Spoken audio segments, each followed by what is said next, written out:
क्या सच में पितृदोष वालों के घर के आसपास बड़ा पीपल का पेड़ या मंदिर होता है? क्या आपके घर के पास कोई बड़ा मंदिर या बड़ा पीपल का पेड़ है और आपने लोगों से सुना कि जिस घर के आसपास पीपल का पेड़ होता है या मंदिर होती है उन घर वालों के ऊपर पितृदोष लगता है? अगर आपको लगता है कि मेरे घर के पास ऐसा है, मेरे घर के पास मंदिर है और पीपल का पेड़ है और आपको लग रहा है कि पितृदोष जैसी समस्याएं मेरे ऊपर हो रही है, मेरे घर वालों के ऊपर हो रही है, तो उसका उपाय क्या है आप भी सोच रहे होंगे। तो इसका उपाय बहुत ही साधारण है, बहुत ही सिंपल है। जो समस्या है वही समाधान है।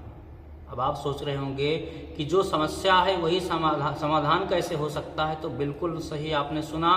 अगर आपने सुना है कि पीपल के पेड़ से और मंदिर से पितृदोष लगता है तो पीपल के पेड़ से और मंदिर से ही आपका समाधान भी होगा। तो चलिए जानते हैं कि अगर आपके घर के आसपास पीपल का पेड़ है या मंदिर है तो क्या क्या समस्या होती है, उस घर वालों के ऊपर क्या क्या दोष लगता है, क्या क्या समस्या होती है।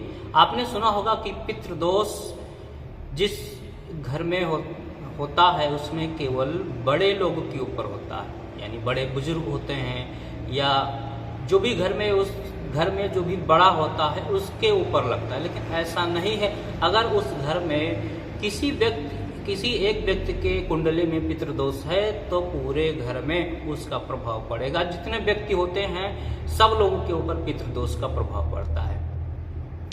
चलिए अब जान लेते हैं कि पितृदोष की समस्या होने पर क्या क्या होता है, इसका प्रभाव क्या क्या है। सबसे पहले आपको ये सुखों से वंचित कर देगा, आपको सुखों से वंचित कर देगा। शारीरिक सुख, मानसिक सुख बिल्कुल खत्म कर देगा। आपको हमेशा हेल्थ की प्रॉब्लम होने लगेगी। घर में कोई भी है, बच्चे हैं या खुद हैं या वाइफ है, माता पिता हैं, सबको कभी न कभी हमेशा डॉक्टर के पास वो चक्कर लगाते रहते हैं। अब उनकी दवा हमेशा करवाते रहेंगे। मानसिक तनाव, सोचने समझने की क्षमता धीरे धीरे खत्म होने लगती है। आप बार बार गलत निर्णय लेने लगते हैं। कहीं ना कहीं आपको लगता है कि आप लोगों से काफ़ी पीछे हैं, लोग काफ़ी आगे निकल चुके हैं और आप अभी वहीं के वहीं हैं। आप खुद देखेंगे कि आपके साथ ही आपका पढ़ा हुआ मित्र वो काफ़ी आगे निकल गया, वो आज के समय में वो जॉब कर रहा है, अच्छी खासी उसकी लाइफ चल रही है और आप उसी के साथ में पढ़े हुए हैं। आप दर दर भटक रहे हैं, आप नौकरी की तलाश में दर दर भटक रहे हैं। बहुत कोशिश करने पर अगर आपको नौकरी भी मिल जाती है तो वहाँ पर किसी न किसी वजह से आपको नौकरी से निकाल दिया जाता है या आपके ऊपर कोई ना कोई झूठा आरोप भी लगा दिया जाता है।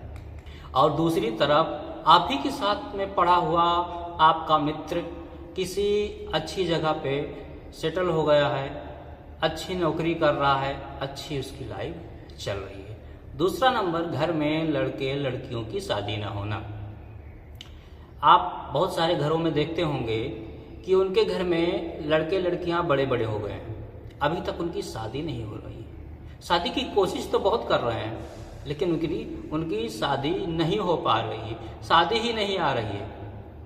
लोग इंतजार में बैठे रहते हैं कि कब शादी हो, कब शादी आए और हम कब शादी कर रहे हैं, लेकिन शादी ही नहीं आती है।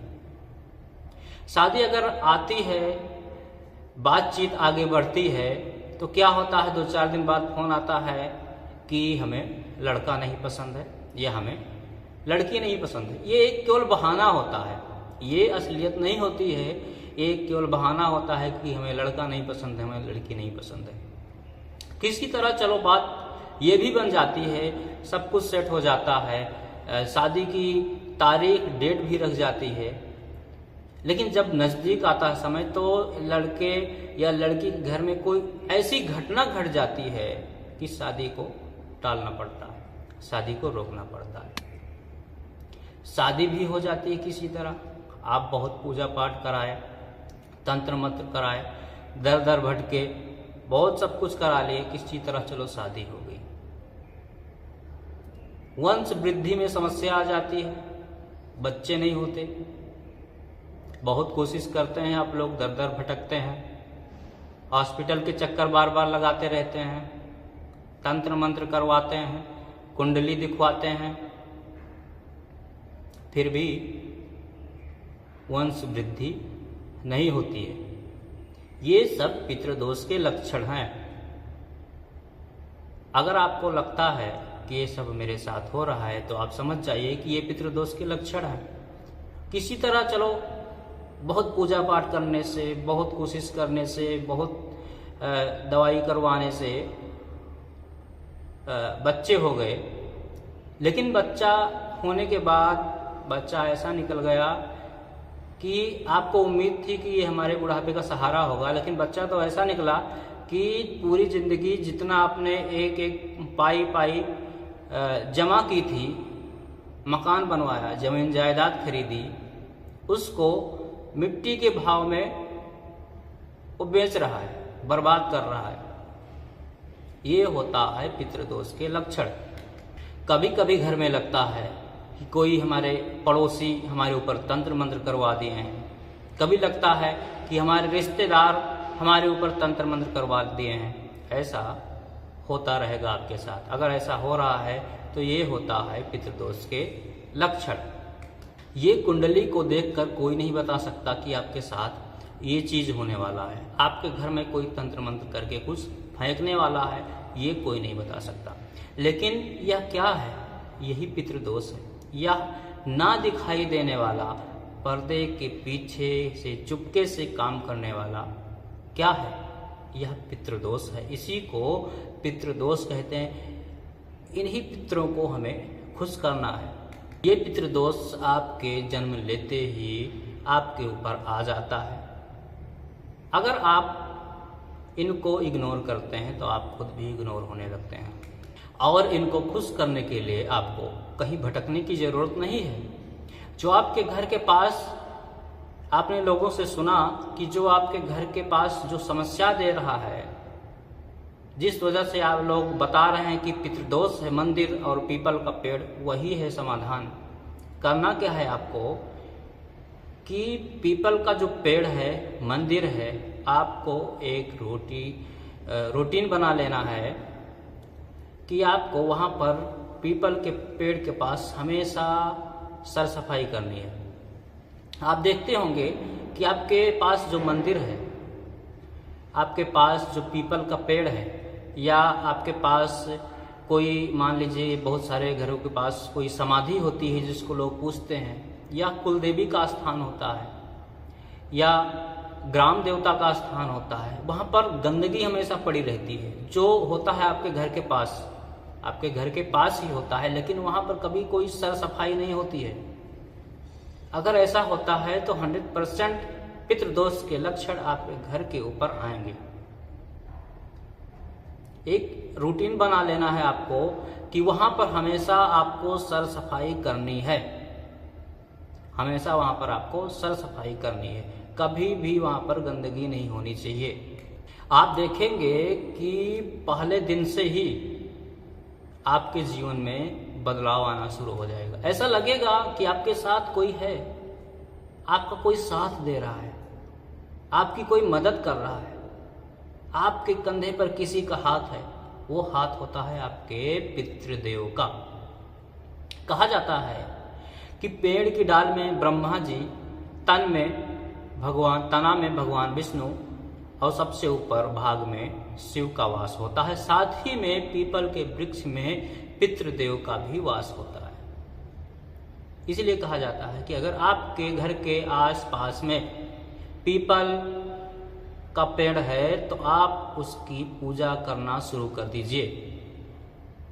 रविवार के दिन छोड़कर आपको गुरुवार से स्टार्ट करना है, और आपको पीपल की जड़ में पीपल को जल अर्पित करना है, और आपको 7 परिक्रमा लगानी है। उसके बाद क्या करना है? आपको घर की दक्षिण दिशा में पूर्वजों की तस्वीर लगानी है। उसके बाद पितृपक्ष में जल में काले तिल डालकर आपको अर्घ्य देना है और दक्षिण दिशा में तेल का दीपक जलाना है। शनिवार के दिन तेल के दीपक आपको पीपल के पास जलाने हैं। घी का आप कभी मत जलाइएगा, हमेशा अगर तिल का तेल हो या सरसों का तेल हो उसमें आप दीपक शनिवार के दिन पीपल के पास जरूर जलाएं शाम को। जैसे देवताओं को पूर्णिमा पसंद होती है उसी तरह पितरों को अमावस्या पसंद होती है। आपको अमावस्या के दिन मंदिर में जरूर जाना है और कुछ ना कुछ दान करना है। आप एक रूटीन बना लीजिए कि आपके पास जो मंदिर है और पीपल का पेड़ है वहाँ पर आपको पूजा करनी है, उनको मान सम्मान देना है, वहाँ पर अच्छी तरह से सफाई रखनी है, बस यही चाहिए। इसी वजह से आपको आपके घर वालों के ऊपर पितृदोष लगता है, पितृदोष की समस्या होती है। अगर ये काम आप शुरू कर दीजिए तो आपके घर वालों के ऊपर पितृदोष की समस्या खत्म हो जाएगी, जो पीपल के पेड़ से संबंधित है, जो मंदिर से संबंधित है। ये काम आप जरूर करिए। मिलते हैं फिर अगले वीडियो में। जय श्री राम।